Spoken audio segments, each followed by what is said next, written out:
মোক হিন্দুৰ আলেকজেণ্ডাৰ বুলি কৈছে জিন্নাটো পাকিস্তানী হৈ গ'ল নহয় তেওঁ ইমান পাকিস্তানৰ বস্তু কিয় লৈ আহে বেলেগ উদাহৰণ লৈ আহিলে হয় নহয় কিবা ভাৰততে ভাল বেয়া মানুহ আছে তেনেকুৱা উদাহৰণ এটা দিলে হ'ল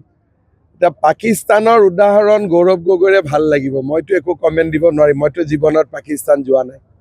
আৰু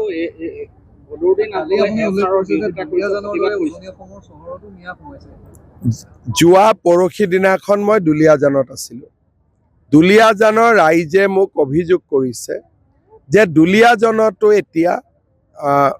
বাংলাদেশী মিয়াৰ পয়োভৰ ঘটিছে মাৰ্ঘেৰিটাতো বাংলাদেশী মিয়া যথেষ্ট সোমাইছে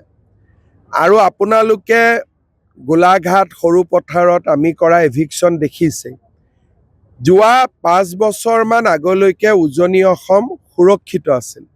কিন্তু এতিয়া লাহে লাহে লাহে লাহে উজনি অসমতো এই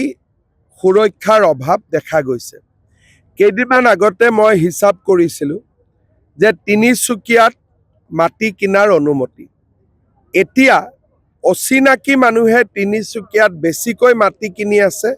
আৰু হিন্দুৱে মাটি বেছিকৈ বিক্ৰী কৰি আছে এসময়ত আমি ভাবিছিলোঁ তিনিচুকীয়া মানে হিন্দীভাষী বেংগলী তাতো এতিয়া লাহে লাহে এই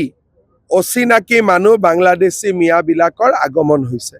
গতিকে অসমত কোনো জিলা কোনো অঞ্চলে এতিয়া সুৰক্ষিত হৈ থকা নাই যিকোনো খবৰৰ বাবে যোগাযোগ কৰক আমাৰ এই নম্বৰত 9181 307 2221